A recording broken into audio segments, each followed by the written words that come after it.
भारत की अपनी विशेषताएं हैं जो उसे दुनिया के सभी देशों से अलग बनाती है। इन्हीं विशेषताओं में से एक है धर्मनिरपेक्षता। भारत में अलग अलग धर्मों को मानने वाले लोग मिलजुल कर एक साथ रहते हैं। इन्हीं विभिन्न धर्मों में से एक है जैन धर्म, जो वास्तव में शांति का प्रचार करने के लिए जाना जाता है। जैन धर्म अहिंसा परमो धर्म अर्थात अहिंसा ही परम धर्म के सिद्धांत पर आधारित है। भले ही आप जैन धर्म से ताल्लुक ना रखते हो, लेकिन अगर इस धर्म के बारे में अधिक जानना चाहते हैं तो भारत में स्थित कई जैन मंदिरों के दर्शन कर सकते हैं। ऐसा ही एक अलौकिक निर्माणाधीन श्री चिंतामणि पार्श्वनाथ जैन श्वेतांबर मंदिर अंबाला में बनने जा रहा है। जैनाचार्य श्री विजय धर्म धुरंधर सूरी जी महाराज के सानिध्य में मंदिर उत्तर भारत ही नहीं अपितु विश्व के भव्य और सुंदर मंदिरों में से एक होने वाला है। बिल्कुल सफेद संगमरमर पर बनी मंदिर की नक्काशी देखने लायक है। इस मंदिर की विशेषता ये है कि इस मंदिर में जैन धर्म के 108 आचार्य भगवंतों की मूर्तियां स्थापित होंगी। मंदिर की प्रतिष्ठा 2011 में की गई थी। ये विश्व का पहला ऐसा मंदिर है जिसमें 108 आचार्य भगवंतों की स्थापना होने जा रही है। मंदिर का सारा कार्य वर्तमान गुरुदेव जैनाचार्य श्री विजय धर्म धुरंधर सूरी जी महाराज की इच्छा में किया जा रहा है। जैन धर्म के अनुयायियों का मानना है कि ये तीर्थ स्थापित होने से न केवल अंबाला की उत्तर भारत में बल्कि विश्व में अलग पहचान होने वाली है। नमस्कार दोस्तों, मैं हूं राजेंद्र दत्त और आप देख रहे हैं अर्थ प्रकाश टीवी। दोस्तों, आज हम पहुंचे हैं अंबाला शहर, जहां पर जैन समुदाय का एक बहुत ही भव्य और दिव्य मंदिर बनने जा रहा है, जिस मंदिर का नाम है श्री चिंतामणि पार्श्वनाथ जैन श्वेतांबर मंदिर। दोस्तों, ये अंबाला शहर में मंदिर बनने जा रहा है, जिसको जैनाचार्य विजय धर्म धुरंधर सूरी जी महाराज जो हैं वो उनकी प्रधानता में या यूं कहें कि उनके सानिध्य में ये मंदिर जो है वो बनाया जा रहा है। आइए चलते हैं और बात करते हैं गुरु जी महाराज से और जानते हैं कि इस मंदिर को बनाने के पीछे क्या उद्देश्य है। समाधि स्थल है, यहाँ पर उनका अग्नि संस्कार हुआ था। उनका काल धर्म जो हमारा अंबाला शहर है, वहाँ पर परमात्मा श्री श्री पार्श्वनाथ स्वामी जी का मंदिर है। मंदिर के बिल्कुल साथ में ही एक उपासना है, जहाँ पर कि उनकी तबीयत खराब थी, इस कारण से वे वहीं पर थे। लोगों के आग्रह से एक रात को उनकी तबीयत ज़्यादा खराब हो गई। लोग सभी इकट्ठे हो गए और गुरु जी महाराज साहिब जी ने उसी समय अपने देह का, प्राणों का विसर्जन कर दिया। एक प्रकार से बहुत समभाव में लीन थे। दर्द का एक भी चिन्ह उनके चेहरे पर नहीं था। परमात्मा स्मरण करते करते करते करते हम यह मानते हैं कि उनकी आत्मा परमात्मा के नज़दीक चली गई। इस तरीके के बाद में जब वहाँ पर काल धर्म हुआ, भक्तों की बड़ी तमन्ना थी, उनके भगत बहुत दूर दूर के लोग थे। उन्होंने कहा कि अभी रखिए रखिए रखिए, तो हमने 2 दिन तक रखा भी। लोगों की बहुत भावना थी, उस भावना का सम्मान करते हुए यहाँ के संघ ने पूरी व्यवस्था जो कि रासायनिक चीज़ों की या बर्फ आदि की जो कुछ भी होता है वो सब कुछ वैसे रखा।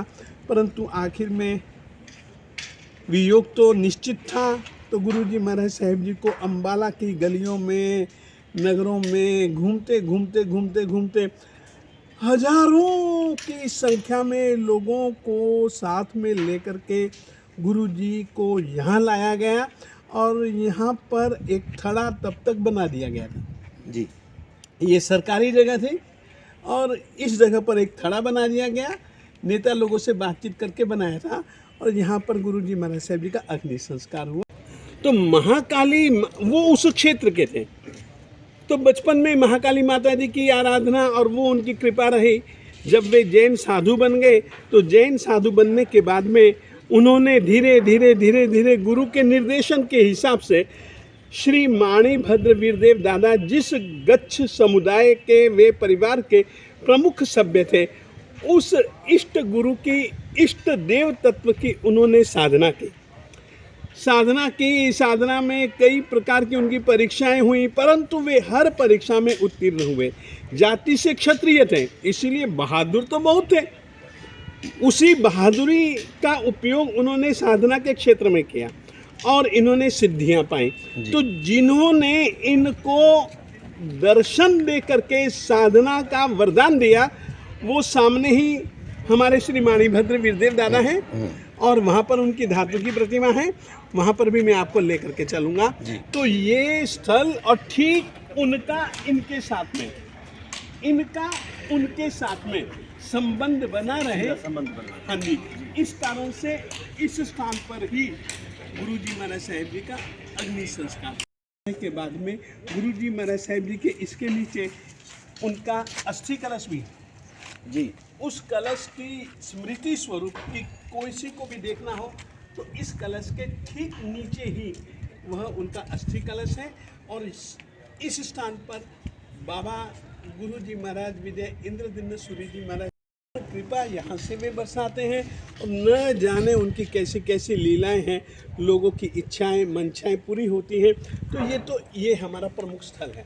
परंतु बात ऐसी हुई कि देखिए इधर आइए, अब आप यहाँ से देखेंगे ना, सामने है जी, ये ऊपर परमात्मा है।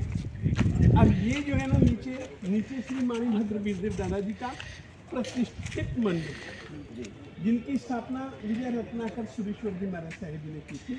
रत्नाकर सूरी जी महाराज साहेब जी इंद्रदिम्न सूरी परमात्मा श्री पार्श्वनाथ स्वामी जी की यहाँ पर स्थापना की जाएगी जी। हम यह जैन परंपरा के हिसाब से हमारी भाषा में हम इसको कहते हैं केवल ज्ञान। किसी भी प्रकार की आत्मा पर उनका आवरण नहीं रहता। जैसे कि सूरज के सामने से बादलों का आवरण हट जाए तो उसका एक अपने आप में दिव्य और भव्य तेज होता है जो कि सारी की सारी दुनिया को प्रकाश से भर देता है। एक आत्मा में एक ऐसा तेज होता है जिसको कि हम केवल ज्ञान कहते हैं जी। वो केवल ज्ञान की प्राप्ति में जैन परंपरा मानती है कि उनकी आत्मा निरावरण यानी कि कर्म के आवरणों से मुक्त हो गई और सारी की सारी दुनिया को देखने लगे। उनके जो उस समय दूसरी भाषा में कहूं तो उस समय उनके शरीर के सारे यंत्र खुल गए। जितने भी चक्र थे वो सभी के सभी खुल गए और उनकी ऊर्जा विश्व में व्याप्त बन गई। जगत के जीवों के कल्याण के लिए उन्होंने अपनी शक्ति का प्रयोग किया। तो जब उनकी शक्ति खुल गई ना तो फिर हम कहते हैं कि ये स्थल उनका सहस्त्रदल कमल खिल गया। ये इनका श्री पार्श्वनाथ स्वामी जी ने केवल ज्ञान पाया तो उनकी जो आत्मा थी कमल की तरह निर्मल, सुमन, कमल की तरह ही उनका निर्मल निर्लिप्त निष्प्रिय मन और जगत के जीव को उनकी शक्ति की सुवास। तो उसके प्रतीक के रूप में ये देखिएगा आप, ये सहस्त्रदल कमल, ये आप अन्य मंदिरों में नहीं पाएंगे। ठीक है। परंतु परमात्मा के साथ परमात्मा की शक्ति का किस तरीके से उन्होंने विकास किया और किस तरीके से उनकी आत्मा खुल गई। उनका यह हमारा चक्र बिल्कुल पूर्ण रूप में खिल गया। हृदय चक्र खुल गया, उनका नाभि चक्र खुल गया, इनका ये जो मेरुदंड और ये ब्रह्मरंध्र सब कुछ खुल गया। तो उसके प्रतीक के रूप में ये यहाँ पर सहस्त्रदल कमल, आप लगभग ऐसा सहस्त्रदल कमल बहुत कम पाएंगे। ये यहाँ पर है। इस मंदिर के इधर, इस मंदिर के ये मुख्य सोमपुरा है, इसका नाम है संदीप। ये गुजरात का है। इसने भारत में कई जैन मंदिर ही नहीं कई हिंदू मंदिर भी बनाए हैं। तो इस तरीके से ये और चलो भैया इधर, ये दोनों जन यहाँ पर प्रमुख रूप से काम कर रहे हैं और ये मंदिर का, इस मंदिर का पूरा नक्शा ये इन्होंने बनाया और इन्होंने नक्शा ही नहीं ये काम भी खुद करवा रहे हैं। भैया कयू इधर आओ, आप मकराना के हैं। अच्छा। इस मंदिर में जितना भी आप पत्थर देख रहे हैं बिल्कुल उजला है, दूधिया है, बिल्कुल दूधिया। आप इतना दूधिया पत्थर लगभग नहीं पाएंगे। इन्होंने इस सारे के सारे पत्थर की व्यवस्था और कुछ कला की व्यवस्था इनकी ओर से है और ये करवा रहे हैं। ये इनका नाम है भैया कय्यूम और ये मकराना के हैं। ये तू इधर आओ, सतीश, हरे इधर आओ। रत्नाकर सूरी जी ने ही इस स्थान की शुरुआत की थी। गुरु जी महाराज साहेब जी के परमात्मा तो इष्ट थे ही, परंतु परमात्मा के साथ साथ में कुछ शक्तियाँ वो भी उनकी इष्ट थी और ये उनकी साधना प्रमुख रूप से करते थे। इनकी साधना में प्रमुख रूप से दो तत्व थे जी, क्योंकि ये थे बोरीली क्षेत्र के, और बोरीली क्षेत्र में आप लोगों ने सुना होगा पावागढ़, जहाँ पर कि काली माता जी का मंदिर है। केवल ज्ञान को पाया था वो पेड़ होता है, यानी कि जैन परंपरा में वृक्षों की भी पूजा होती है जी। तो उस पेड़ के नीचे आकर के जब वे सीढ़ियाँ चढ़ते चढ़ते ऊपर आए, तो ऊपर वो जो पेड़ था ना, उस पेड़ के चारों तरफ सिंहासन बने हुए थे। परमात्मा ने वो जो बीच में, बिल्कुल बीचों बीच में जो पेड़ खड़ा था ना, उसकी 3 फेरी दी, 3 फेरी दी, और 3 फेरी देने के बाद में वो एक काम करते हैं, नमो तीर्थस्स, यानी कि तीर्थ को प्रणाम करते हैं। यहाँ पर तीर्थ शब्द एक अलग अर्थ में है, वो भी उसकी भी मैं आपसे चर्चा करूंगा, अलग अर्थ में है। तो वो उन्होंने तीर्थ को किया प्रणाम। जैसे ही वो पूर्व दिशा की तरफ मुंह करके बैठे, उसी समय बाकी के देवताओं ने, क्योंकि इतनी भीड़ देवियों की, देवताओं की, यानी कि 4 प्रकार के देवता, 4 प्रकार की देवियां, साधु साध्वी, नर और नारियां, इस तरीके से 12 पार्षदाएं समव शरण में इकट्ठी हुई थी परमात्मा की धर्म देशना को सुनने के लिए। और धर्म देशना को जब वे सुनने के लिए इकट्ठे हुए, परमात्मा बैठे, परमात्मा को सबने प्रणाम किया, और परमात्मा के उसी समय बाकी की 3 दिशाओं में, यानी कि पश्चिम, उत्तर, दक्षिण, इन दिशाओं में देवताओं ने परमात्मा के हूबहू, यानी कि इतना सा भी अंतर नहीं, इंच भर का भी, सुंदर 3 प्रतिमाएं बनाई और बाकी की दिशाओं में भी वो स्थापित की, ताकि जो इधर उधर जितने भी जन बैठे थे उनको ऐसा लगता था कि सामने हमारा परमात्मा बैठा है। परमात्मा पूर्व दिशा की तरफ मुंह करके बोलते थे, परंतु सबको एक ऐसा लगता था कि परमात्मा हमको कह रहे हैं, हमारे से बातचीत कर रहे हैं। इस तरीके का एक बहुत सुंदर दिव्य भव्य वातावरण समव शरण में होता है। परमात्मा के बोलने की एक विशिष्ट शैली होती है, जिसको कि हम उनके वाणी के 35 गुण कहते हैं। आपके दिल में क्या सवाल है, कहने की कोई जरूरत नहीं। परमात्मा बोलते बोलते ऐसा बोलेंगे कि तुम्हारे सवाल का उत्तर तुमको मिल ही जाएगा। अब क्या होता है, उत्तर में से और सवाल, फिर उत्तर, फिर और सवाल, ऐसा वहां पर नहीं होता है। वे इस तरीके का उत्तर देते हैं कि सभी के सभी सवालों की परंपरा ही खत्म हो जाती है। तो ऐसा केवल ज्ञान जब इनको प्राप्त हुआ, वहां समव शरण लगा, तो जो वन पालक थे उन्होंने जाकर के बनारस नगरी में राजा जी को समाचार दिए कि आपके पुत्र रत्न को इस सृष्टि से केवल ज्ञान की प्राप्ति हुई है।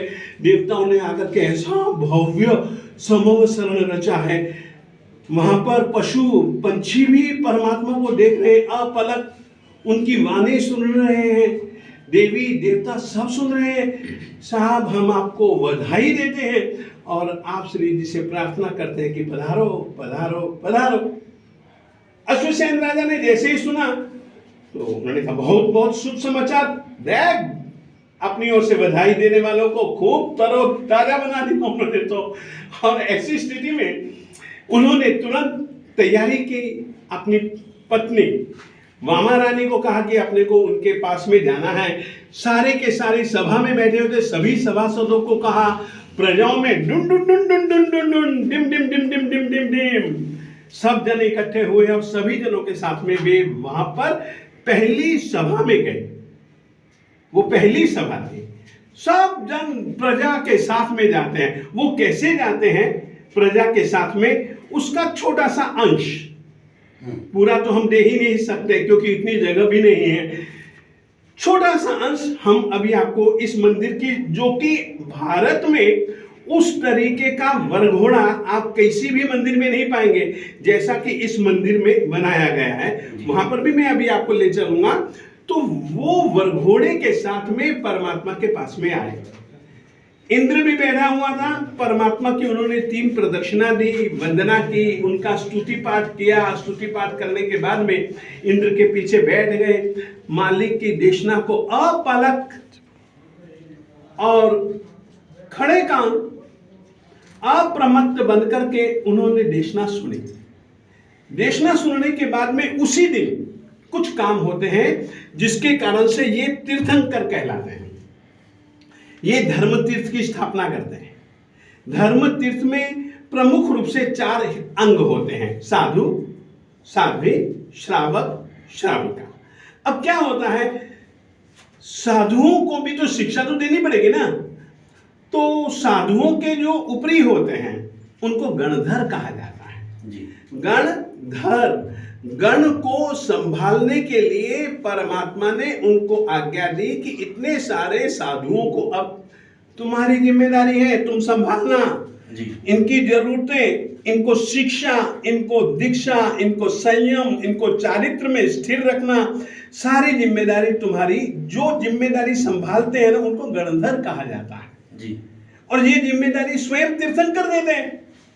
तो 10 गणधर, जिसमें से आर्यदत्त प्रमुख थे, 10 गणधर भी उस दिन स्थापित किए गए। इंद्र ने परमात्मा के यक्ष यक्षिणी की स्थापना की और उसी दिन परमात्मा की देशना, यानी कि अपने पुत्र कहूं तो भी चलेगा, तीर्थंकर कहूं तो भी चलेगा, धर्म नायक, धर्म देशक, ऐसे श्री पार्श्वनाथ स्वामी जी ने वहां पर देशना दी, देशना सुनी। और देशना सुनते सुनते सुनते सुनते उनके पिताजी, यानी कि जिनका नाम था श्री अश्वसेन, और ये अश्वसेन नाम ही नहीं था, इनकी अश्वसेना उस समय पूरे के पूरे भरत क्षेत्र में प्रसिद्ध थे।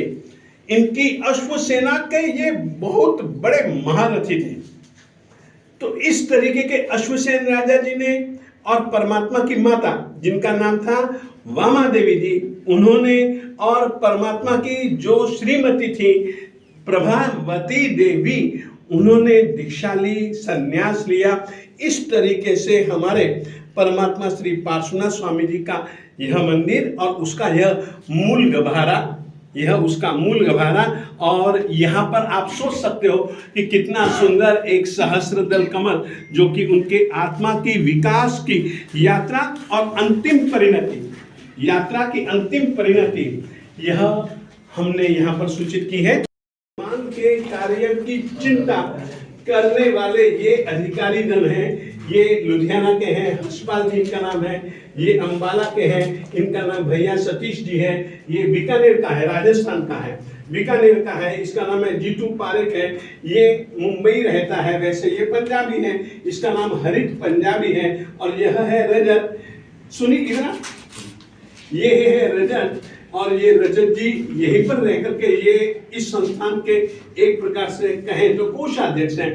सभी जन यानी कि हिल मिल करके, जुल करके काम करते हैं। और ये हमारे प्रमुख इंजीनियर हैं। जो कुछ भी है सोमपुरा के साथ में जुड़ करके वर्तमान काल की पद्धति से हम इसको कैसे सैकड़ों हजारों साल तक स्थायित्व दे सके, वो सारे का सारा आयोजन भैया सुनील का है। ये विदेश में ज्यादा काम कर चुके हैं, भारत में गुरु भक्ति से इस कार्य में इन्होंने अपना समय का दान भी दिया है। तो इस तरीके से ये हमारी प्रमुख टीमें, कईयों, संदीप, रजत, हरित, हर्षपाल, सतीश, सुनील और जीतू पारेख। तो इस तरीके से ये सारे का सारा काम, जो नक्शा बनाने का काम है, वो ये करता है। विनोद, चलो इंद्रा, ये है विनोद, ये है उड़ीसा का जी, और ये अपनी पूरी की पूरी टीम को साथ में यहाँ लाया हुआ है। और यहाँ पर जितना भी कार्विन का काम है, कार्विन के काम में प्रमुख रूप से यह और इसकी टीम के सभ्य मिलकर के काम करते हैं। इन लोगों की बदौलत, इन सब की बदौलत, ये कयूम, ये संदीप इत्यादि सब की बदौलत ये इतना अद्वितीय मंदिर बनाने का नक्शा अभी भी आप देखेंगे। जो हमने बाहर तोरण है, ऐसे आप तोरण कहीं पर भी नहीं पाएंगे, और कोई भी तोरण दूसरे की नकल नहीं है। ठीक है, इस तरीके का यह मंदिर बनाने वाली यह टीम है। अच्छा, इसके सिवाय हम आपसे यह कहना चाहते हैं जी, अब हमने इसको यहाँ क्यों रखा, इसके पीछे हम आपको कारण बताना चाहते हैं। देखिए यहाँ से आप खड़े रहेंगे ना, यहाँ पर सामने परमात्मा रहेगा। परमात्मा को हम कल्प वृक्ष मानते हैं जी। एक इनका स्तुति पाठ है, सकल कुशलवल्ली पुष्करा वर्त में गो दुरित तिमिर भानु कल्प वृक्षोपमान। ये परमात्मा कल्प वृक्ष के समान हर किसी की कल्पना को पूर्ण करते हैं। हर किसी को उसकी कल्पना के अनुसार से परिणाम देते हैं, फल देते हैं, यदि कोई इनकी दिल से भक्ति करता है तो। अब ऐसी स्थिति में कल्प वृक्षोपमान ये हमारे परमात्मा, और वर्तमान काल में कई पुराने मंदिर हैं, आबू है, राणकपुर है, ऐसे कई स्थान हैं, ओस्त्रा है, ऐसे कई स्थल हैं जहां पर कि कल्प वृक्ष का एक पत्ता पाया जाता है, केवल एक पत्ता। वो पत्ते की नकल यहां पर की है भैया विनोद, इधर आओ। ये जो कारीगर है इनकी यह मेहनत है, बहुत बारीक काम किया, बहुत बारीक काम किया। और ये सब काम ये सोमपुरा संदीप इसने इंजीनियर भैया इधर आओ, ये सब इन लोगों ने काम किया, दिन रात एक करके ये सब काम करवा रहे हैं। तो ये कल्प वृक्षोपमान परमात्मा, कल्प वृक्ष के समान परमात्मा, और यहीं पर कल्प वृक्ष, ताकि कल्प वृक्ष के पत्ते के नीचे खड़े रह करके आदमी कुछ भी प्रार्थना करे परमात्मा से, उसकी प्रार्थना पूरी होती ही है। इस तरीके से इस मंदिर की एक चमत्कारिकता, प्रभावकता, परमात्मा तो है ही, परमात्मा के कारण से इस तरीके की कुछ चीजें बहुत अच्छी इस मंदिर में बनाई जाएंगी। अभी तो मैं इतना ही कहूंगा, और विशेष करके मैं चाहूंगा कि जो कि इनके माता पिता इनके पास में आए समवसरण में, वो किस तरीके का वरघोड़ा था, उसका एक अंश हम आपको बताएं जी। स्थापना होगी। जब इन्होंने केवल ज्ञान पा लिया, यानी कि इनका सहस्र दल कमल बिल्कुल खुल गया, इनके लिए विश्व में कोई भी चीज न तो अज्ञात रही न ही अज्ञेय रही। जिस दिन इनको वह परम शक्ति, आत्मशक्ति प्राप्त हुई, आत्मज्ञान शक्ति प्राप्त हुई, उसी समय ही ये बनारस में थे। इनकी जन्मभूमि भी बनारस जी, इनकी जन्म नगरी बनारस में थे। इन्होंने दीक्षा भी वहीं पर ली थी, इनको केवल ज्ञान भी वहीं पर प्राप्त हुआ था। तो माता पिताजी भी वहीं थे। पिताजी इनके राजा थे, उनका नाम था राजा अश्वसेन, इनकी माता जी का नाम था वामा देवी। इनकी श्रीमती थी एक, जिनका नाम था प्रभावती देवी। जैसे ही इनको केवल ज्ञान की प्राप्ति हुई तो देवता लोग भी आसमान से नीचे उतरे, क्योंकि हमारी जैन परंपरा मानते हैं कि इनके जीवन की, तीर्थंकर के जीवन की 5 घटनाएं ऐसी होती हैं जिस समय देवता लोगों ने आना ही आना है। उस समय तो आना ही आना है, बाकी के समय भी वे आते जाते रहते हैं। तो उन 5 घटनाओं में से एक घटना केवल ज्ञान कल्याण। अब केवल ज्ञान कल्याण जब हुआ तो परमात्मा बैठ करके कहां धर्म देशना देंगे, तो धर्म देशना का एक सभा भवन आजकल की भाषा में, और जबकि हमारी शास्त्रीय भाषा में हम उसको समवसरण कहते हैं। तो काशी में ही एक आश्रम पद नाम का बगीचा था, और वहां पर देवताओं ने, चारों प्रकार के देवताओं ने एक समवसरण की संरचना की। परमात्मा, चारों तरफ दरवाजा होता है, चारों तरफ बावड़ियां होती हैं, उसके 3 गढ़ होते हैं, बीच में बहुत ऊंचा एक पेड़ होता है, अशोक वृक्ष होता है। अशोक वृक्ष के ऊपर जिस पेड़ के परंपरा में परमात्मा के मंदिर को, जिन मंदिर को हम समवसरण का प्रतीक मानते हैं, इसीलिए चतुर्मुख परमात्मा मंदिर जी में विराजमान होते हैं, और समवसरण में भी चतुर्मुख परमात्मा विराजमान होते हैं। तो ये समवसरण में ही एक प्रकार से जा रहे हैं, और ये तो समवसरण पहला है। और काशी नगरी में, काशी देश में, बनारस नाम की नगरी में यह किस तरीके से, देखिए, बाजे बजा रहे हैं, दुंदुबियाँ बजा रहे हैं, तूतनियाँ बजा रहे हैं, किस तरीके से नाच रहे हैं, आपस में साधु भी जा रहे हैं, साध्वियाँ भी जा रही हैं। इस रीति से ये नाचने वाले सभी जन हर्ष उल्लास के साथ में जा रहे हैं। देखिएगा ये हस्ती, यहाँ पर हमने एक हस्ती सेना भी दिखलाई है। अब ये देखिएगा, ये आप देख रहे हैं ना, ये जो कि ऊपर की छत के नीचे ये सभी के सभी हंसों की आकृतियाँ, हंसों की आकृति हैं। ये जो है ना, ये तत्व इनको हम ग्रास कहते हैं, ग्रास मुख, यानी कि ये केवल मुंह ही है होता है जो कि ग्रास ये चीज़ होती है, जिसके कारण से कभी भी कोई भी मलिन तत्व मंदिर में जा नहीं सकता। ऐसी ये आकृतियों का ये प्रभाव होता है। तो ये यहाँ पर है, ये मंगल एक चिन्ह है। अब ये क्या है, ये जो है ना, ये एकदम एक अलग कहानी। ये क्या हुआ, एक बार वो हम आगे आपको दिखलाएंगे।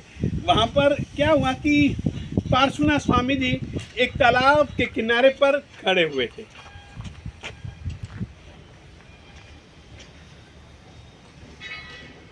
इसको हम कायोत्सर्ग मुद्रा कहते हैं, यानी कि काया का त्याग किए बिना, काया के ऊपर ममता मोह को छोड़े बिना आत्मा में रमण कठिन होता है। ऐसे संयोगों में परमात्मा बिल्कुल ध्यान में लीन थे। एक पागल हाथी आया, वो तो मदमस्त था, परमात्मा को देखता है वो बड़ा बिल्कुल शांत हो जाता है। पास में सरोवर था, उतरा सरोवर में और सूंड में, उसके साथ तो टोला था हाथियों का, तो वो सूंड में पानी भर करके लाता है और परमात्मा का अभिषेक कराता है। कुछ हाथी परमात्मा को कमल के फूल चढ़ाते हैं। अब सरोवर में तो कमल के फूल ही स्वाभाविक होते हैं, तो कमल के फूल भी वे अर्पित करते हैं। वो भी सारे का सारा दृश्य उस समय बाकी के बहुत सारे देवी देवता परमात्मा की साधना से प्रसन्न होकर के, और देवता लोग भी हाथी के साथ साथ में परमात्मा की भक्ति नाचते गाते कूदते बंसुरी इत्यादि बजाते हुए, डांडिया रास खेलते हुए और हाथों की तालियों से बाजुएं बजाते हुए, इस तरीके का सारा ये काम करते हुए ये हमने दृश्य रखा है। यहाँ पर कैसे भक्ति कर रहा है वो दृश्य, अब हम उस दृश्य के नज़दीक पहुँच गए। ये तो सब नाच रहे हैं, परमात्मा की भक्ति में अपना भाव प्रदर्शित कर रहे हैं, परमात्मा की साधना से वे परम प्रसन्न हैं। और ये देखिएगा, जो मैंने आपको कहा कि हाथी, सरोवर, ये परमात्मा खड़े हुए हैं ध्यान की मुद्रा में। इस मुद्रा का नाम है कायोत्सर्ग मुद्रा, इस मुद्रा का नाम है जिन मुद्रा। ये खड़े खड़े भी की जाती हैं, बैठे बैठे भी की जाती हैं। ये परमात्मा के कंधे पर एक वस्त्र रहता है, इस वस्त्र को हम देवदूष्य वस्त्र कहते हैं। और ये देवदूष्य वस्त्र जिस समय परमात्मा दीक्षा लेते हैं, उस समय इंद्र परमात्मा के बाएं कंधे पर रखता है, परंतु परमात्मा उस समय दीक्षा ले चुके होते हैं। तो ये सारी की सारी कहानी का अंश कि किस तरीके से देव देवियों ने खुशियाँ मनाई, परमात्मा की साधना की, और ये परमात्मा की साधना में किस तरीके से परमात्मा लगे हुए हैं और किस तरीके से देवता भक्ति से परमात्मा का अभिषेक करवा रहा है, ये एक प्रतिमा है।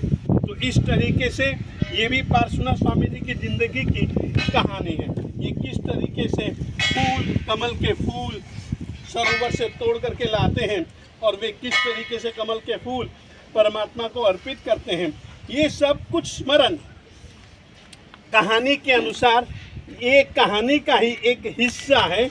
इस तरीके से ये देवियाँ नाच रही हैं, ये कुल मिला करके इस तरीके का यह दृश्य। उस तरफ हमने बताया देवता लोग नाच रहे हैं, पुरुष, इधर स्त्रियां किस तरीके से नाच रही हैं।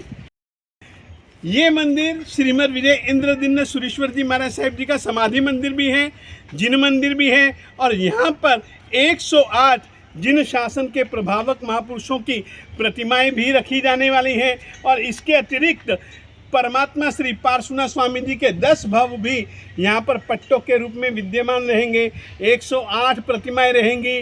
पार्श्वनाथ स्वामी जी के बहुत सारे तीर्थ भारत भूमि पर हैं और वो सभी के सभी तीर्थों में से कुछ चुनिंदा जो कि बहुत चमत्कारिक हैं, जो कि बहुत प्रसिद्ध हैं, ऐसे मंदिरों के भी बहुत सुंदर से सुंदर हम लोग जैसा ये काम है इनसे भी ज़्यादा सुंदर वो तीर्थों के पट्टे भी हम लोग बनवाने का विचार करते हैं। और इसके अतिरिक्त ऐसी अनेकों योजनाएं हैं जो कि अपने आप में, क्योंकि हम जब शासन प्रभावक महापुरुषों को यहाँ पर रख रहे हैं तो ये जितने भी शासन प्रभावक हुए ये एक मंत्र की आराधना किया करते थे जी। और वो मंत्र स्वयं तीर्थंकर भगवंत अपने गणधर शिष्यों को देता है। गणधर भगवंत अपने बाद में आने वाली आचार्य परंपरा को देते हैं, सभी आचार्यों को देते हैं। वो मंत्र आज की तारीख में भी हमारे यहाँ परंपरा में चालू है। उस मंत्र में 64 इंद्र हैं, इंद्राणियाँ हैं, ग्रह हैं, दिक्पाल हैं, 24 तीर्थंकर भगवंत के यक्ष यक्षिणियाँ हैं, जया विजया जयंता अपराजिता नामक विशिष्ट देवियाँ हैं। इस तरीके से सबकी यहाँ पर आप देख रहे हो ना, ये खालिस्तान जी, यहाँ पर सबकी प्रतिमाएं रखी जाएंगी, सबकी प्रतिमाएं रखी जाएंगी। हाँ, एक बात आपको और कहना चाहता हूँ, यहाँ पर हमने केवल नमूने के रूप में रखा है। केवल ये भी रंग किए हुए बहुत समय हो गया, इसलिए थोड़ा सा रंग फीका हो गया, परंतु ये केवल हमने नमूने के रूप में यह स्थिति रखी है कि इस रीति से पूरे के पूरे समवसरण में इस रीति से हर एक पात्र के ऊपर पुरुष होगा तो पुरुष की शोभा के अनुरूप, और स्त्री होगी तो स्त्री की शोभा के अनुरूप ये सब हंस है। ये यानी कि सबके ऊपर इस रीति से लाइनिंग वर्क भी हम लोग यहाँ पर करवाएंगे ताकि चित्र कुछ स्पष्ट हो। ये जिस तरीके से ग्रास मुख मैंने कहे तो ये इस तरीके से कैसी इनकी आंखें, किस तरीके से इनका मुंह और किस तरीके से ये होगा, ये आप बहुत अच्छे ढंग से अनुमान लगा सकते हैं। तो इस तरीके से यह हमारा कार्य इस तीर्थ भूमि का चल रहा है। और ये सारे का सारा काम इंद्रदिम्न सूरी जी महाराज साहब जी हमारे गुरु जी का नाम, उन्हीं के नाम से ही एक ट्रस्ट बना हुआ है और यह सारा का सारा काम उसी ट्रस्ट के तत्वावधान में, उसी ट्रस्ट की देख रेख में यहाँ पर चलता है। आपको पता जाएगा रखा है, ऐसा नहीं है। एक नियम है कि परमात्मा के दर्शन के लिए, वंदन के लिए, पूजन के लिए कोई जाता है तो दाहिनी ओर से पुरुष जाता है, बाईं ओर से स्त्रियां जाती हैं। तो उसी नियम के अंतर्गत वरघोड़े में भी दाहिनी ओर पुरुषों का और बाईं ओर स्त्रियों का, इस तरीके से ये रानी वामा देवी माता का यह एक काफिला परमात्मा की तरफ बढ़ते हुए यहाँ पर ये बताया गया है। इस तरीके का काफिला किसी भी दूसरी जगह पर आप नहीं देखेंगे। सब में भक्ति है, सब में भावना है, सब में श्रद्धा है, सब में समर्पण भाव है। इस तरीके से परमात्मा के ज्ञान की एक अनुमोदना, परमात्मा के ज्ञान की खुशी, ये परमात्मा अब जगत के जीवों का कल्याण करने के लिए सारी धर्म व्यवस्था बताएंगे सुचारू रूप से। बस इसकी खुशियाँ मनाते हुए इसके साथ साथ में लगता है कि हम भी इसी के साथ साथ वरघोड़े में जुड़े हुए हैं। बस इस तरीके से अपने भी भाव आप में इस तरीके का पहला मंदिर होगा, अद्वितीय होगा और इसकी योजना, आयोजन इत्यादि यह हमारा ट्रस्ट मंडल करता है। मैं निर्देशन करता हूँ जी। और हम ये चाहते हैं जन जन आए, कला भी देखे, आराधना भी करे, साधना भी करे, जैन जिनेंद्र परमात्मा के द्वारा बताए गए तत्वों को सुने भी, समझे भी, आकर के प्रयोग भी यदि करना चाहे तो वो कर सके। इस तरीके की शुरुआत से लेकर के ज़्यादा से ज़्यादा दूर, ज़्यादा से ज़्यादा ऊंचाई तक आदमी जैन दर्शन का अध्ययन कर सके, समझ कर सके, प्रयोग कर सके, ऐसी सारी व्यवस्था आपको इस तीर्थ भूमि पर, इस तीर्थ भूमि के परिसर में मिले। जैसे कि यहाँ पर कार्यालय भी है इत्यादि। महावीर जयंती है इसके। जी जी, आपके तो परम मित्र हैं आपके वो। तीन किस्म के मंत्र हमने लिखे हुए हैं। एक तो नमस्कार महामंत्र, नमो अरिहंताणम, नमो सिद्धाणम, नमो आयर्याणम, नमो कुवज्जायनम, नमो लोए सव्व साहुणमेशो पंच, नमुक्कारो सव्व पावप्पनासनो मंगलाणम च सव्वेसिम परमम हवई मंगलम। एक तो ये मंत्र है। दूसरा मंत्र है ओम अ सी आ उ सा नमः, ये दूसरा मंत्र है। फिर तीन मंत्र दिव्य ज्योति बाबा जी के नाम से ही हैं। ओम दिव्य ज्योतिषे नमो नमः, ओम दिव्य ज्योति मम इच्छितम कुरु कुरु। तीसरा मंत्र है ओम दिव्य ज्योति दिशतु मम सदा सर्व कार्येषु सिद्धिम। इन मंत्रों की आराधना यहाँ पर बैठ करके कोई भी कर सकता है। नमस्कार महामंत्र की और पंच परमेष्टि मंत्र की और दिव्य ज्योति बाबा जी की, यहाँ पर इस रीति से ये आराधना स्थल बनाओ। दूसरी फेरी दी, मैंने सोचा हवा चल रही है तो ये बुझ जाएगी, पर दूसरी बार भी जब मैंने फेरी दी हवा तो तेज चल रही थी परंतु दिया बुझा नहीं।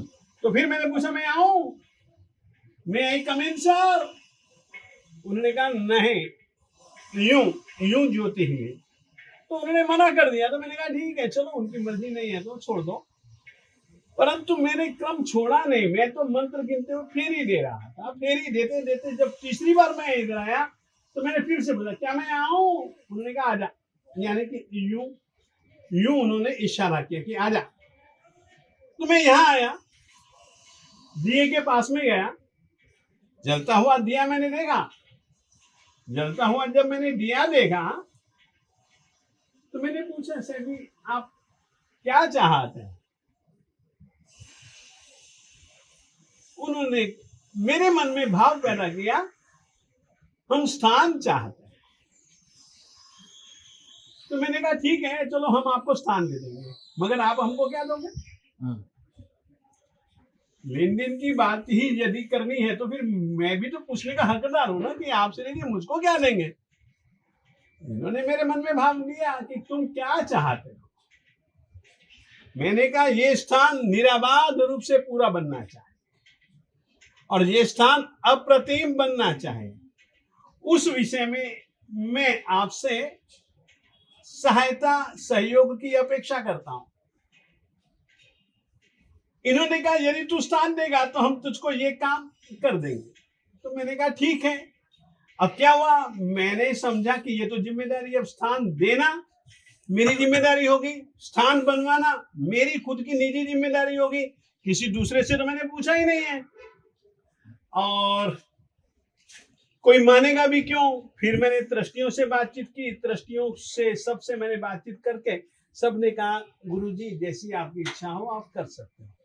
तो फिर ये स्थल बना और ये स्थल आज की तारीख में मैं आपको कह सकता हूँ कि इस स्थल की नींव में मैंने कई कई कई कई कई कई कई कई इत्र की शीशियां डाली ताकि ये गंधीला बना रहे। और आपको मैं कहना चाहता हूँ, आप देखते हो ये छत्र जी, ये छत्र आप देखते हो ना, बाबा से किसी ने प्रार्थना की संतान की, बाबा ने संतान दे दी। तो उसने कहा बाबा हम आपको छत्र चढ़ाना चाहते हैं। ट्रस्टियों से बातचीत की तो छत्र भी चढ़ गया। आप ये देखते हो ना, ये यहाँ से सीमेंट का दीवार का रुख बदल जाता है। ये क्या कहते हैं ट्रायलों का, पहले हमने यही तक बनवाया था परंतु किसी का काम हुआ तो उसने इच्छा जाहिर की कि हम चाहते हैं कि थोड़ा सा स्थान बड़ा बन जाए। तो ट्रस्ट ने आज्ञा दी कि ठीक है तेरी जितनी इच्छा हो ले ले, अच्छी शोभा बने ऐसा काम किया उसने, बहुत अच्छा काम किया। ऐसे तो यहाँ पर न जाने कई 2 स्थल हमारे यहाँ पर विशिष्ट है। एक तो ये स्थल और इससे भी ज्यादा पुराना और शुरुआत से आज भी यदि वहां पर कोई दिल से पूजा करता है तो वहां पर जो माणी भद्र वीरदेव दादाजी के ऊपर छत्र है वो आज की तारीख में भी हिलता है। वहां से भी इच्छा पूर्ति, यहां से भी एक प्रकार से इच्छा पूर्ति और परमात्मा तो है ही कल्पवृक्ष। तो इस तरीके का स्थान अपने आप धीरे धीरे धीरे धीरे धीरे धीरे विकसित होता जा रहा है। ये इस स्थल की कहानी है। और अब ये स्थल के लिए मैंने इनको वचन दिया था, तो मैंने कहा मैं तो कोई नाम ठाम चाहता नहीं हूँ। ट्रस्ट से यदि मैं लूंगा पैसा और किसी व्यक्ति से भी लूंगा तो वो अपना नाम चाहेगा, तो फिर मैंने एक आदमी को, उसी समय एक आदमी आया हुआ था मेरे पास, उसका बेटा आया हुआ था। वो आदमी ने कई जगह पर गुप्त रूप से कई काम किए, तो मैंने उससे बातचीत की। तो उसने कहा गुरुजी ये लाभ मुझको दीजिए। ये सारे का सारा उस गुमनाम, जैसे मैं उसका नाम जानता हूं, उस व्यक्ति ने कहा कि मेरा नाम नहीं आना चाहिए, और उस व्यक्ति ने यह मंदिर यहाँ तक का पूरे चारों तरफ से यहाँ तक का बनाया। बाकी का मंदिर, अब ये तो बाबा है, मस्त आदमी है, पता नहीं क्या है, नर है नारी है क्या है, आपने कुछ जानते नहीं, कभी देखा नहीं, परंतु यह है लोगों को किसी भी रीति से ये पकड़े पकड़े रखते हैं और उनकी इच्छाएं, उनके दुख दूर करते हैं। इस तरीके से ये बाबा जी का स्थल, इनका नाम हमने और कुछ नहीं रखा, क्योंकि दिव्य ज्योति के रूप में इन्होंने हमको दर्शन दिए और किसी रूप में तो दिए नहीं। तो दिव्य ज्योति की हमने यहाँ देखी, आपने दिव्य ज्योति की हमने स्थापना कर रखी है, और इस स्थल का नाम है ओम दिव्य ज्योति बाबा। इस रीति से यह स्थल है। इस रीति के ये देखिए, ये साधुओं का स्थल है। यहाँ जब साधुआं आती हैं तो वे यहाँ रुकती हैं। ये भोजनशाला है, तो यहाँ पर लोग आते हैं, जाते हैं, यात्रालु भोजन करते हैं। वो धर्मशाला है, वहाँ पर आकर के यात्रालु लोग ठहरते हैं। और इसके पास में ही साधुओं का उपाश्रय है, जहाँ पर हम लोग हैं। उसके पास में ही कार्यालय है। इसके पास में गौशाला बहुत अच्छी जी, बहुत अच्छी गौशाला देख के आएंगे। हाँ, बहुत अच्छी गौशाला है। तो यहाँ पर इस तरीके से जन सेवा के भी काम करने का हमारा विचार है। एक नियम है कि परमात्मा के दर्शन के लिए, वंदन के लिए, पूजन के लिए कोई जाता है तो दाहिनी ओर से पुरुष जाता है, बाईं ओर से स्त्रियां जाती हैं। तो उसी नियम के अंतर्गत वरघोड़े में भी दाहिनी ओर पुरुषों का और बाईं ओर स्त्रियों का, इस तरीके से ये रानी वामा देवी माता का यह एक काफिला परमात्मा की तरफ बढ़ते हुए यहाँ पर ये बताया गया है। इस तरीके का काफिला किसी भी दूसरी जगह पर आप नहीं देखेंगे। सब में भक्ति है, सब में भावना है, सब में श्रद्धा है, सब में समर्पण भाव है। इस तरीके से परमात्मा के ज्ञान की एक अनुमोदना, परमात्मा के ज्ञान की खुशी, ये परमात्मा अब जगत के जीवों का कल्याण करने के लिए सारी धर्म व्यवस्था बताएंगे सुचारू रूप से। बस इसकी खुशियाँ मनाते हुए इसके साथ साथ में लगता है कि हम भी इसी के साथ साथ वरघोड़े में जुड़े हुए हैं। बस इस तरीके से मेरा नाम सतीश कुमार जैन, मैं यहाँ समाधि स्थल पर 2014 से प्रधान पद पर गुरुदेवों के आशीर्वाद से कार्य कर रहा हूँ। ये जो भव्य मंदिर आज आपने देखा, हमारे उंगदिन गुरु महाराज साहब का यहाँ पर देवलोकगमन 2002 में हुआ था, लेकिन कुदरती 9 साल इस जगह पर हम कह सकते हैं कि जंगल के रूप में ही रहा। उसके बाद हमारे जो पटदर थे, निर्वर्तमान गच्छाधिपति रत्नाकर सूरी महाराज साहब, 2011 में उन्होंने यहाँ पर चतुर्मास किया। उनके मन में भाव आया कि मैं अपने गुरु का इतना भव्य मंदिर यहाँ पर बनाऊं कि ऐसा मंदिर किसी भी शिष्य ने अपने गुरु का ना बनाया। तो उस चीज को उन्होंने साकार करते हुए यहाँ पर मंदिर की स्थापना की। 2011 में ये मंदिर की प्रतिष्ठा हुई थी। उसके बाद 2014 में हमारे गुरुदेव का काल धर्म हो गया। गुरुदेव का काल धर्म होने के बाद हमारे वर्तमान गच्छाधिपति वो उनके पटदर बने। तो वो यहाँ पर आए तो उन्होंने इस मंदिर को एक अद्भुत रूप दिया, जो कि उनकी ये भावना थी, उनका ये एक सपना था कि मैं अम्बाला में जो मेरे गुरुदेव ने काम शुरू किया है उसको ऐसा एक भव्य स्वरूप दूं कि सारी दुनिया उसको देखे। मेरे मुताबिक ये विश्व का पहला मंदिर है जिसमें 108 आचार्य भगवान की स्थापना हो रही है। ये सब हमारे वर्तमान गुरुदेव की इच्छा, उनकी निश्रा में ये सारा काम हम ट्रस्टी लोग आपस में मिलकर कर रहे हैं। धन्यवाद। मेरा नाम नेमचंद जैन, मैं आत्मानंद जैन महासभा उत्तरी भारत का प्रेसिडेंट हूँ। गुरुदेव की कृपा से ही मेरे को ये पदभार गुरुदेव ने संभाला है और मैं अपने आप को सौभाग्यशाली समझता हूँ कि ऐसे आचार्य की निश्रा में और इस तीर्थ के लिए जो भी हम सभी उत्तर भारत के जितने भी संघ हैं उनको साथ जोड़कर इस तीर्थ का निर्माण करने में भरपूर सहयोग कर रहे हैं। और सभी को मैं यही कहूँगा कि एक बार इस तीर्थ पर आएं, दर्शन करें और यहाँ से जितना अधिक से अधिक लाभ लेकर जाएं। ये एक अद्वितीय जिन शासन प्रभावक आचार्य 108 आचार्य भगवंतों का जो बनने जा रहा है, लगभग मैं समझूंगा साल के बाद इसकी प्रतिष्ठा भी हो जाएगी। मेरा नाम हरित जैन है, हरित ललित कुमार जैन।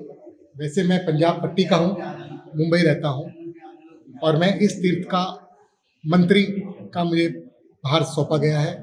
एक तीर्थ सेवक हूँ जो हमारे वर्तमान गच्छाधिपति श्री आत्म वल्लभ समुद्र इंद्र रत्नाकर की पाठ परंपरा पर विराजित आचार्य भगवंत विजय धर्मधुरंधर स्वामी महाराज साहब, उनकी आज्ञा अनुसार तीर्थ सेवा का मौका मुझे मिला है। और इस तीर्थ का अगर कोई मुख्य केंद्र बिंदु होगा तो हमारे परमार्थ क्षत्रियोद्धारक परम पूज्य विजय इंद्रदीन सूरी महाराज साहब, जिनका ये समाधि स्थल है। और व्यक्तिगत रूप से इनका बहुत उपकार है मेरे पर। मुझे उन्होंने धर्म सिखाया और वर्तमान गच्छाधिपति ने कुछ लायक समझा और हमें इस तीर्थ की सेवा दी। इस तीर्थ के बारे में इतना ही कह सकता हूँ, हमारे प्रधान जी ने भी कहा, ये विश्व का सर्वप्रथम तीर्थ बनने जा रहा है, जहाँ पर 108 शासन प्रभावक। भगवान महावीर तो चले गए, उनके बाद उनके गणधर भी चले गए, जो आज तक जिन धर्म फैलाया है जिन शासन में, वैसे पूर्वाचार्य, शायद आज के समाज को उसका नाम भी शायद पता ना हो। तो गुरुदेव की यही भावना थी कि आज आने वाली पीढ़ियां 100, 200, 500, 1000 साल तक ये नाम उनका प्रचलित रहे। उसी भावना से यहाँ 108 शासन प्रभावक महापुरुषों का मंदिर बनने जा रहा है, जो एक विश्व में अद्वितीय अलौकिक होगा। और गुरुदेव ने इसमें गहरे शास्त्रों का अध्ययन किया है। मैं आपको और एक चीज हमारे गुरुदेव के विशेष में बता दूं, हमारे जो वर्तमान गच्छाधिपति धर्मधुरंधर सूरी महाराज साहब है, एक संशोधक है। ये 2500-3000 साल पुरानी कोई भी भाषा लिपि का संशोधन कर सकते हैं, करते आ रहे हैं। और उन्होंने पुराने ग्रंथों में से इन आचार्यों के क्या क्या उनका इतिहास रहा, उसकी परिकल्पना से पूरा तीर्थ का निर्माण करने की उनकी बात। मेरा नाम सिकंदर लाल जी, प्रोफेशन से मैं जी, लेकिन जैन समाज का एक कुछ सेवक हूँ जी, और लगभग 60 वर्ष से भी ऊपर समाज के साथ जुड़ा हूँ। उस अनुसार अपने जीवन में मैंने आत्म वल्लभ के दर्शन तो नहीं किए, केवल मैं 8 वर्ष का था जब हमारे जो प्राण प्रिय गुरु वल्लभ है उनका स्वर्गवास हो गया। लेकिन उसके उपरांत हमारे जिन शासन रत्न विजय समुद्र सूरी जी, विजय इंद्रदीन सूरी जी, विजय रत्नाकर सूरी जी, जो हमारे रहनुमा बनकर हमारा मार्गदर्शन और हमें आशीष देते हैं और जैन धर्म के लिए बहुत कार्य किए। जिस स्थल पर हम खड़े हैं, इस स्थल का जो महत्व है कि योग से ये धरती गुरु इंद्र के स्वर्गारोहण धरती बनी जी। उनका स्वर्गवास अंबाला में हुआ और शासन ने ये जगह हमें दी उनके संस्कार के लिए, और उससे ये एक तीर्थ बन गया, क्योंकि उनका जो पार्थिव शरीर था उसको अग्नि भेंट किया गया जी। और तब उनके उपरांत उनकी पटदर, उनकी गद्दी पर विराजित गुरु रत्नाकर जी ने स्वप्न संजोया कि हमारे गुरुदेव का ऐसा स्मारक बनना चाहिए जैसा भारत में बल्कि विश्व में भी ऐसा नहीं बने। और उनके बाद उसको और 4 चांद लगाए हमारे वर्तमान पटदर विजय धर्मधुरंधर सूरी जी महाराज साहब ने। उन्होंने 36 आचार्यों को सोचा था रत्ना करने, लेकिन उन्होंने शिष्य का जो सही निभाया। इन्होंने 36 से भी आगे बढ़कर 108 हमारे जो जैन महान आचार्य जगत में प्राचीन हुए हैं, जिनकी हमने नाम भी नहीं सुने होंगे, तो उनका ये भव्य स्मारक बनने जा रहा है। यहाँ पर हमारे जैन धर्म के जो बहुत प्राचीन और उच्च आचार्य हुए 108 उनकी प्रतिमा यहाँ पर स्थापित होगी और ये सारे विश्व में अपने आप में एक अनूठा स्थान होने जा रहा है। और आपको कहीं भी जैन धर्म से संबंधित इतना पवित्र, इतना भव्य, इतना आलीशान स्मारक नहीं मिलेगा। बस यही इच्छा है, ये जल्दी से जल्दी निर्माण कार्य पूरा हो और हमारे गुरुदेव की निश्रा में ये सकल समाज को, सकल भारतवासियों को ये समर्पित हो और अपने आप में दिव्य दर्शन देता हुआ गगन चुके बनके और जगत में चमके, यही मन की भावना है। यही परमात्मा के चरणों में प्रार्थना पार्षद जिनका भव्य मंदिर साथ में बनेगा, तो उनकी अनुकंपा, उनका आशीर्वाद वो तो प्रकट करवाई सबकी इच्छा पूरी करने वाली। तो ये इसमें जन जन का उद्धार हो, जन जन का कल्याण हो, जन जन की आत्मा पवित्र हो, यही मन की भावना है और यही गुरुदेव की कामना को आप सबका, सारे भारतवासियों का हमें सहयोग मिले, हमें आशीष मिले और उनका मार्गदर्शन मिले। ऐसी ही भावना के साथ आपने एक अवसर दिया। सो दोस्तों, आपने देखा और जाना कि किस तरह से ये एक दिव्य और भव्य मंदिर जो है वो अम्बाला शहर में जैन समुदाय का बनने जा रहा है। लगभग 1 साल में इस मंदिर की प्राण प्रतिष्ठा हो जाएगी और ये भव्य मंदिर पूरे पंजाब, हरियाणा, हिमाचल या उत्तरी जोन में नहीं, पूरे भारत का ये एक अनोखा और अलग मंदिर होगा। वीडियो जर्नलिस्ट अजय चौधरी के साथ राजेंद्र दत्त, अर्थ प्रकाश टीवी।